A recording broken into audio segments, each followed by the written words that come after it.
Okay, guys, sorry. I am back. What? Okay, all right, Grace, let me try this. Cheerleaders are scared. Okay, oh my goodness. Okay, let's see, I gotta go back to the beginning, go to our notes. I think we were just talking about Alexander Graham Bell, right, the telephone. I think right when the bell rang, I was just telling you that his legacy is still around in terms of his company. It was Bell South, and then now it's AT&T. So, still making money. Okay, let's see, we're almost there. Don't worry. Okay, next we have still skyscrapers and stuff. Remember the Bessemer process we will use, and still will be used to improve railroads, because remember that's going to be America's first big business. But also skyscrapers you'll start to see during the Gilded Age, because now it's lightweight and thin, still is. You can choose the how thick and stuff, and if you can build it up.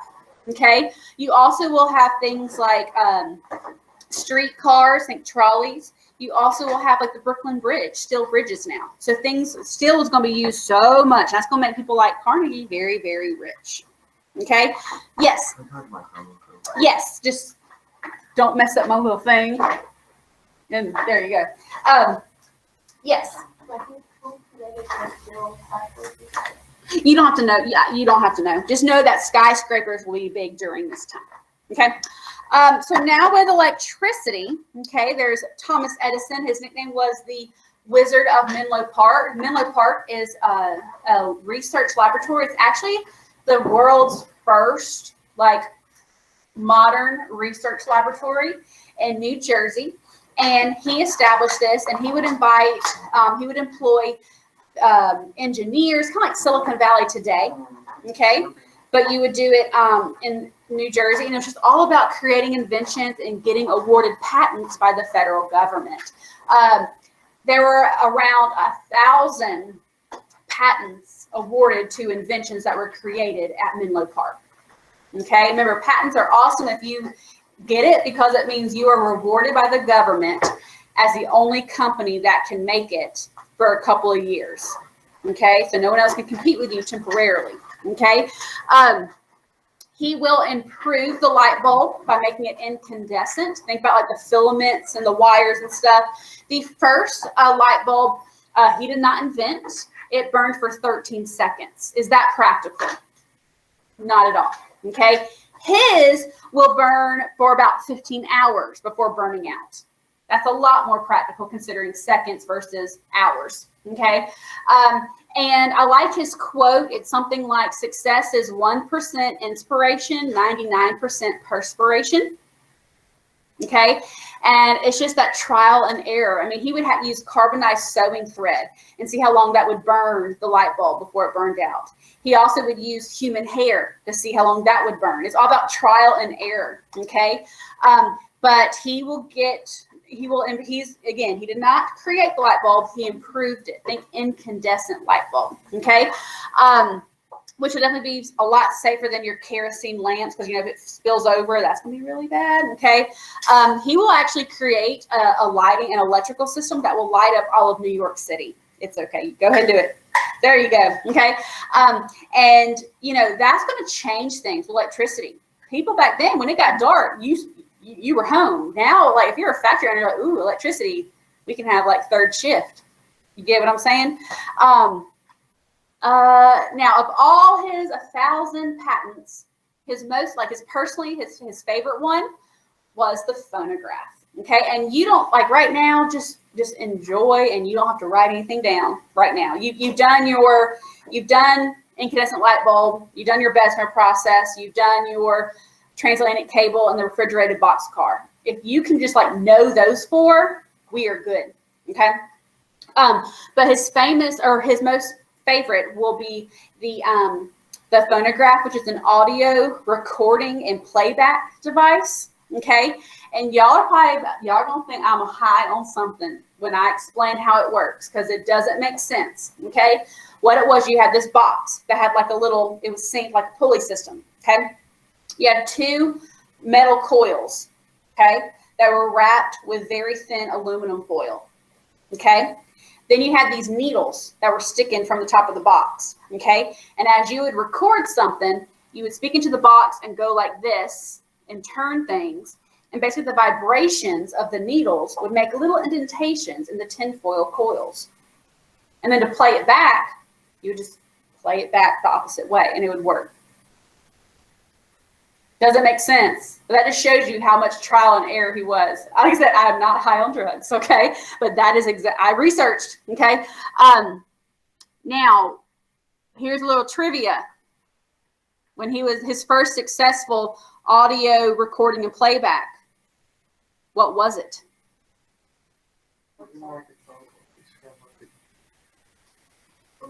That's Graham Bell. Yeah, I mean, you would know it. It's a, let's see if someone online has it. Oh, wait, you can't hear me now?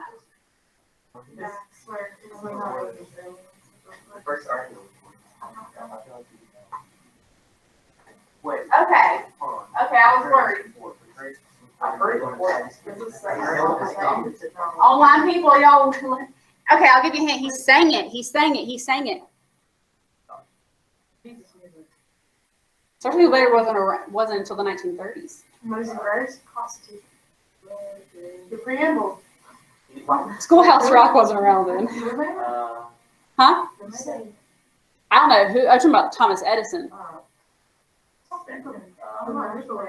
Okay, online people, look it up and enlighten the face-to-face people. Yes, Jack got it. Mary had a little lamb. You might win some trivia for that one day. Okay. He also created the idea for motion pictures. He had something called the kinetoscope, which was the visual recording playback. Okay, and you'd have a pulley system in this box that would sync the audio and the visual. Okay, so it's the idea of like moving pictures. No, this is the with the kinetoscope and it was synced. He did not create the visual recording playback first, but syncing it. Okay, and I believe he also this is a little awkward, but he also created used electrical currents to help create a efficient electrical chair. So wasn't it him and like this Tesla dude? There's that. Yeah, there's an awkward thing. AC and Direct currents, alternating currents. Yep. Yep. Oh yeah. Okay. There's lots of things with him, but please make sure we'll talk about the impact of electricity later too in chapter 19 after Thanksgiving break. Dr. Pepper, Coca-Cola, all that kind of stuff will be invented and introduced during the Gilded Age. We used to have world fairs. We'd showcase things, and in 1904, that is when Dr. Pepper will be introduced. Okay. Now, a couple things here. Gilded Age innovation. The cash register. Again, you don't have to write this down. The cash register will be established, right, or invented. You also will have subways, okay? We talked about skyscrapers, okay? You also have George Eastman will create Kodak, which is a camera company. This is pretty cool for the 1800s, is that you would, for $10, okay, you could pick up a little bag, and the bag had a camera in it. And you could take, it's like a disposable camera, but you wouldn't throw it away. And you would take photos, and when you couldn't take any more photos, there was a box in the bag that already had postage on it. And you would just ship it back to the plant to get it processed, the film processed. And then they would mail you back your prints. That's pretty cool, like a one-stop shop, one price, all that's included, okay? Also, during this time, you'll have the idea of flushing toilets. Only for the rich people, though. Okay. You have the fountain pen that will be established. So, okay. And then King Gillette, that was his name, will create the Gillette razor. That's not your straight edge, so you don't have to go to the barbershop anymore. You can do it from home. Okay. So he thinks all about making things easier for you during the Gilded Age in terms of, industry. And here are some things too, again, from the Gilded Age. You have Chiclets, Coca-Cola, Wrigley's gum, toasted cornflakes. You also have ivory soap, which one thing that was really cool that like a lot of advertisers would talk about because it does float. Like ivory soap does float, and it's a way of making it, you know, sanitation hopefully will be better. Okay, so now we're going to talk about the railroads, okay? The railroads was America's largest industry, and this will be how it is until like at least the 1920s, okay? And it also was America's first big business, because think about the railroads. It's not just transporting people. When it comes to commerce and shipping, like trading items, they basically can call the shots, right? Because if you want fast, effective trading to happen, you got to be dependent and listen to the railroads.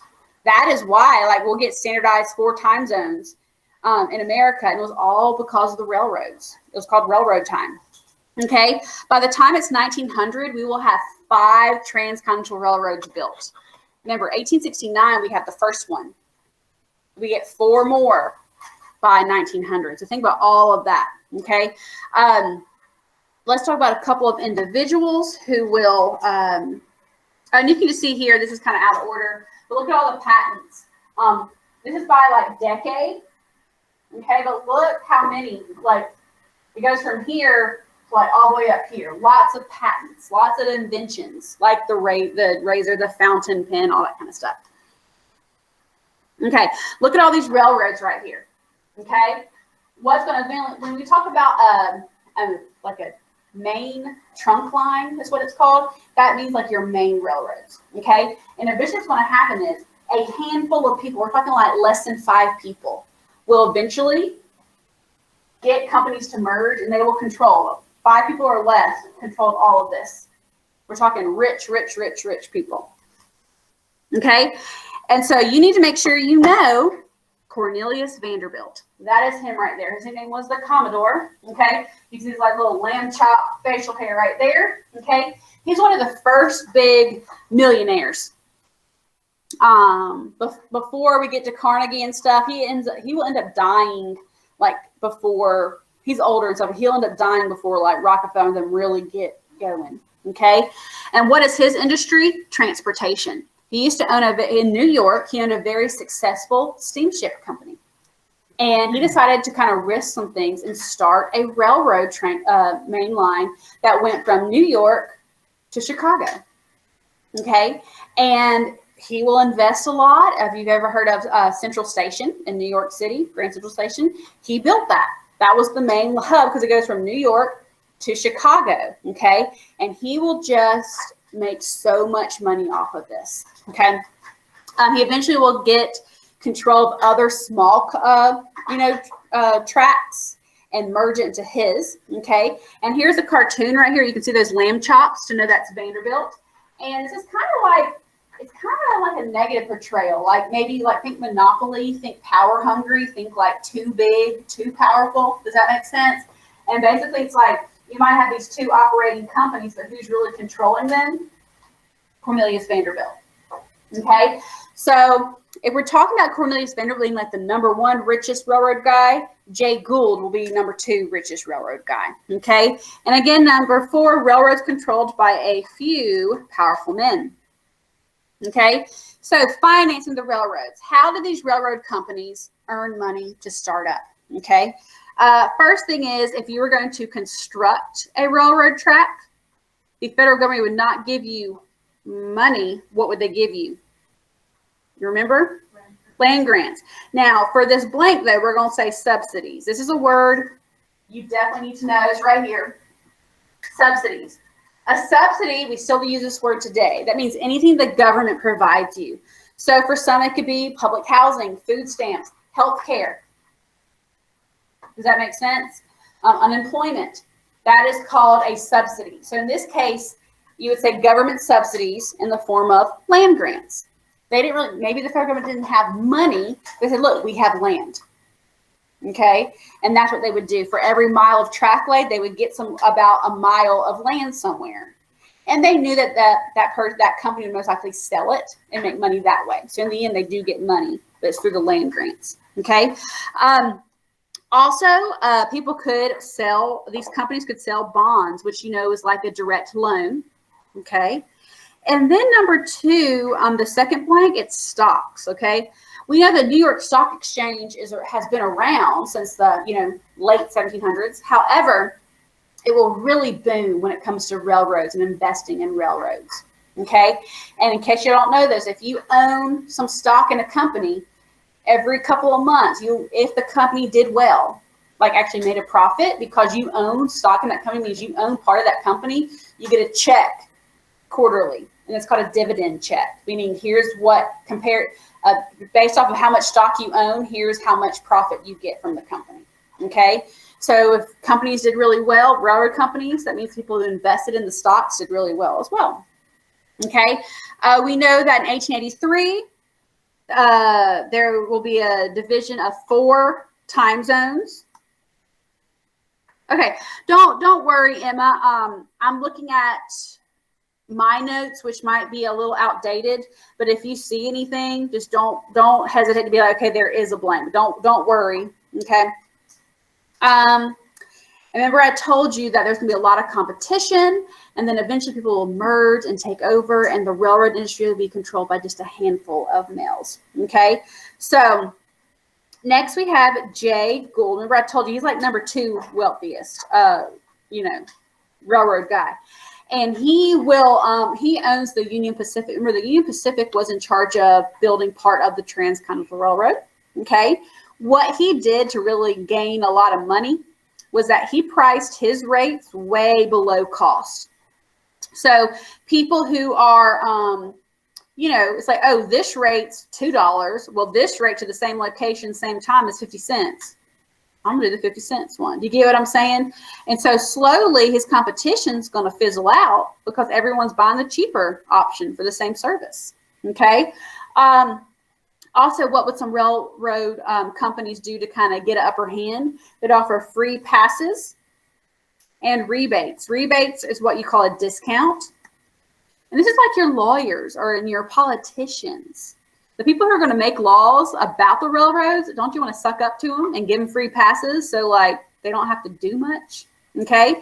And then to like offset that discount, who would they charge more? Farmers, right? Okay. Now, this next one's super important. Pool arrangements. This is where you pool all your money together, even though it's spelled like a swimming pool, okay? Maybe to help some of the companies, you could partake in a pool arrangement where you would agree to charge the same amount. Let's say for quarterly, let's do 3 months. And we're going to all agree, charge the same amount. And then after the 3 months, let's say there are 4 companies in here. The profit of all 4 companies will be divided 4 ways. And it's like we're all helping out, okay? However, pool agreements only work if people don't lie about stuff. Couldn't they lie and say, oh, we only made this much. Really, they made more? Okay? But it was a way of like helping what was left. Charge the same rates. And today that's called a cartel, where you kind of merge temporarily, then you divide the profit. Okay? And then the last thing that some railroads would do to get more money is stock watering. Okay, so again, in the stock market, if I'm going to participate and buy some stuff, maybe I'm not going to buy something that's like dirt cheap, because that means that that it's not doing well. Okay, if the stock is really expensive, that means it's doing really well because the stock is more valuable. Okay, what Jay Gould and others would do is that they would lie and cook the books about what their stock was worth. So when people go to invest in a railroad company and this one looks like it's doing really well, they'd say, yeah, I'm going to join that one. That one's more stable sounding. But really, it was all a lie. Got it? Okay. And we know that the farmers are going to have problems with those discriminatory rates because someone's got to pay for that loss of like the rebates and free passes to the politicians. So what railroad companies did is during the Midwest where the farmers are, they would have the rates really, really high to offset giving free passes to the politicians. Okay. We know that what will be established to kind of set the rates and investigate unfair railroad rates. I think Chapter 17. ICC, Interstate Commerce Commission, okay? However, I want to point out that it will be really weak. It's almost insulting. It's like the politicians created it, but they aren't really enforcing things. Probably because the railroad companies were giving them free passes. not to enforce things. Okay.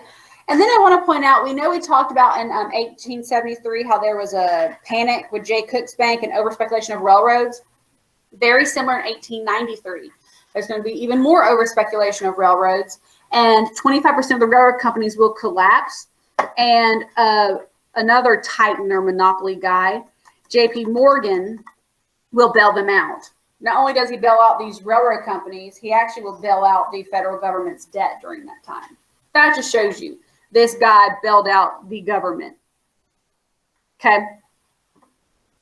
So now let's talk about individuals. We have Andrew Carnegie. In 1835, he was born in Scotland. So he's an immigrant. He's your true like rags to riches story. Okay. When he was a teenager, he started working for the Pennsylvania Railroad under the leadership of Tom Scott. And he was just doing like menial tasks. Okay. But he just invested and really got to know Tom Scott. And when Tom Scott retired, he basically gave him the Pennsylvania Railroad Company. Okay. Pennsylvania, there's going to be lots of iron ore. So think iron. We're going to turn that into steel. Okay. And so he will be the head of the Pennsylvania Railroad line. Okay. He knew that railroads were a large, from what his experience on the Pennsylvania Railroad, he realized railroad companies are huge and they need steel. So he decides to really start up a steel company that will dig coal out to heat up the iron. And he also will own iron mines to get the iron out. So you use the coal to heat up the iron. And then he'll use the Bessemer process to turn the iron into steel. Okay. And again, the railroads are going to be the largest consumers of steel. Okay. So he'll use what process or method? Bessemer. Okay. He was like so meticulous on every little thing. He knew the exact cost of every little thing there. Okay. And the reason he did that is like the next thing is he practiced something called vertical integration. Vertical integration. Okay. And just first of all, look at all this steel production. Okay. A lot of it's the railroads. Okay. Look at all these things here. Iron ore deposits and coal deposits, and then your major steel plants. Okay. So like, look, there's like right there, there's a lot. Okay. That's Carnegie. Okay. So vertical integration. Okay. That basically means you own or control every step of the production. Okay. There is no middleman. When there is no middleman, that means you have maximum profit. Vertical, I think like a ladder. Okay. He controlled every aspect, even the shipping, because remember, he owned the Pennsylvania Railroad. So even shipping his product, his steel, he controlled. No middleman, maximum profit. Okay, and you can see right here, getting the coke, which was like a derivative of coal, he owned. Iron ore, like mining and stuff, he owned. The steel, actually using the Bessemer process to turn iron into steel, he owned. Okay, ships to ship things, and also railroads to ship things, he owned. You see, he controlled all of it. Maximum production, maximum profit, every stage of production. Okay, his company, don't think too hard, Carnegie. Or since he was Scottish, a lot of people will say Carnegie. Okay, but Carnegie Steel. And very, very successful. They definitely think Pennsylvania.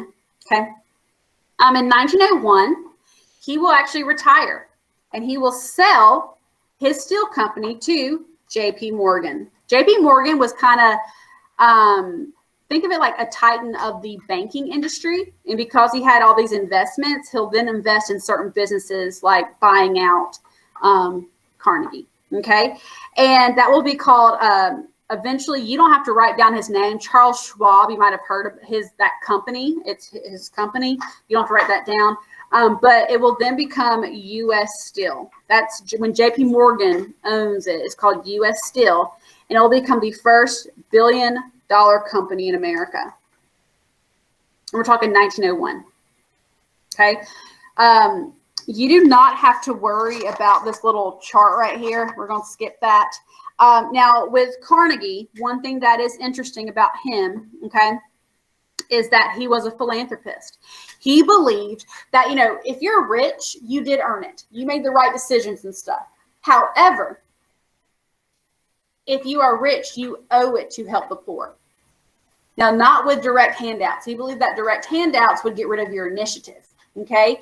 But he said provide resources so those who do want to improve their situation can seek help, okay? So when he retires, he will use 90% of his money and donate it, okay? 90%. He will finance the construction and operation to this day over 2,000 Carnegie libraries. One is down in downtown Newnan. Okay, he has scholarships for people, but again, you got to have good grades, so he's not just direct handout. Okay, Carnegie Mellon is a school. Carnegie Hall in New York City celebrates the arts. Okay, he's all about giving back. He had this theory called the gospel of wealth, where it's like you've earned the money, but you now owe it to help continue with poor people, because he was poor. He was an immigrant. He started with nothing, okay? And we'll do a little bit more on that philanthropy and stuff later. Next, we have the oil industry. John D. Rockefeller. His area will be Ohio, okay? His company will be called Standard Oil. Because think about it. If something's a standard, it means like what you expect when you think about oil. Premium quality product, okay? And when we talk about oil, he's going to use vertical integration as well. So he will own a drilling company business, and then they will refine. The main thing is it was a refinery. He'll refine the oil to make it like kerosene lamps. The oil can also be refined. Oil can be used on machinery, think factories, so things don't get like stuck. Okay, think like WD-40, but you know, 1800s. He also was a rags to riches story. His father basically was, you know, really, really bad. And so he just worked really hard to get out of his situation. He did as many cost-cutting measures as possible. I already told you he was really big into vertical integration. And one way he was able to achieve a monopoly is he will charge his barrels of oil way below cost, like just like Jay Gould. And what's going to happen is these other mom and pop, you know, local oil refinery companies, they're basically going bankrupt because he dropped his prices 25%. That's huge. Okay, imagine if you're going to get gas and it's like all these are $2 and then like this one's $1.50. I'm going there if it's the same product. Okay, and so he would short term he's going to lose money, right? But in the long term he's going to win it all because he can gobble up all these struggling mom and pop oil refineries. Okay. And so in the end, he will control about 90% of the nation's oil, which you can basically say is a monopoly. Is there a blank? It's below cost, 90%. Now the question is how? He will establish a trust called Standard Oil Trust. Okay.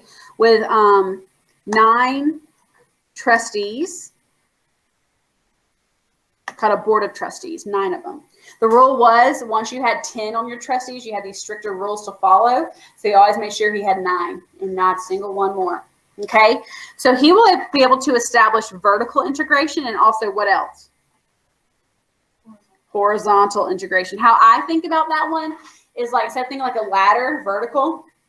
Horizontal is like I'm looking at my competition and there is no one because I'm a monopoly. Okay. So what he did is that we know because he really cut down his prices, all these mom and pop shops are about to close. And what he does is he sends a lawyer from his Standard Oil Trust and says, hey, I know you don't want to shut down. Here's what you can do. You can continue operating. You can keep your employees, but you can join the Standard Oil Trust. And there will be 9 trustees that will dictate what you can do, what your prices are, what your policies are, but you still get to make your stable income. You also still get to, you know, keep doing what you're doing. You just have to give the trustees and Rockefeller 51% minimum of your company. Do you see now that's how he's able to achieve a monopoly? Because all these mom and pop, smaller level refinery things, he owned 51% of them. And they had to listen to whatever, because think about it, he's going to tell the trustees what to do. And then they're going to act, right? That's how he's able to achieve horizontal integration through a Standard Oil trust, okay? All right, so we'll see that he'll become filthy rich, and we'll go into the wealth comparisons later. As a result, a lot of people are saying, look, this is going to be bad for consumers and capitalism. And so what's going to happen is Congress in 1890 will pass the Sherman Antitrust Act. John Sherman was a big guy in Congress. Okay. Let's see. There you go. And it basically said, here's the definition of a trust. It said that a trust restrains trade and commerce. Think shipping. Okay, do you see how that's not really what that was doing? So will the Sherman Antitrust Act break up this? No. Remember I told you, Congress, they might be listening to the people complaining, but they're going to pass laws that are just fluff. This definition of a trust is so awkward and weird that most legitimate trusts that should be unconstitutional will be okay because of this wording in this act. Okay? So there'll be so it's very ineffective for at least 10 years. There'll be a test case called the U.S. versus E.C. Knight. U.S. versus E.C. Knight means the U.S. is basically suing this company, not for money, but to see if it is a trust that needs to be broken up, okay, or a monopoly. What happens is the Supreme Court looks. E.C. Knight is a sugar processing company. Making sugar, is that a violation of the Sherman Antitrust Act? Because the Sherman Antitrust Act is about shipping sugar. So do you see? Even though this has a monopoly over sugar refinery stuff, it's not in violation of this weirdly worded act. So that just proves that this act doesn't really have teeth. It's not going to do anything. Okay. And so it said that this was not pertaining to commerce, but rather manufacturing or production. Okay, guys, we're almost finished. We got just a little bit left, and then we are done. Okay. All right. So now we talk about this industry and stuff. We'll get back to that tomorrow. Let's go now to the South. The war's over. Reconstruction's over. Let's do a little, like a little checkup. Okay. The South, remember, the troops have left the South in 1877. Those Southern white redeemers, they're back in action. And what's their number one goal? White supremacy. That's what they are about. They want to return to how things were before the Civil War. They want the old South. They want antebellum South to be number one. Okay. So some reasons why they don't industrialize. Okay. One is the Civil War messed up their economy. There are no roads yet. Inflation's horrible. The money that was in the South, the Confederate money, isn't worth anything. Okay. And so also, when you want to start up a business, you usually need a loan. Only 2% of the nation's banks were in the South. They're not going to have much money to loan out. So capital will hardly be there. And again, I told you the money's really worth nothing. So it's a barter economy. What does that mean? You trade. Like there is no currency. You just trade services. Okay. Also, number 3, over-specialized in cotton and tobacco. They're focusing on growing things. Sounds like they haven't changed. Okay. Number 5, education. If you want permanent public education in your state, you got to raise your property taxes. And the South, in their minds, they are not economically fit to increase property taxes for education. That is not a priority. So as a result, many people not in the South will view the South as a lost cause. Like they had the perfect opportunity to change and they didn't change, meaning failure to change. But something will change. There's a guy named Henry Grady. He was the owner of the Atlanta Constitution, which is now the Atlanta Journal-Constitution. Grady Hospital is named after him in Atlanta. Okay. And he says we need to be the new South, not the old South, but the New South. Okay, so Henry Grady. And he says he came up with something called the New South Creed, where we need to industrialize the South.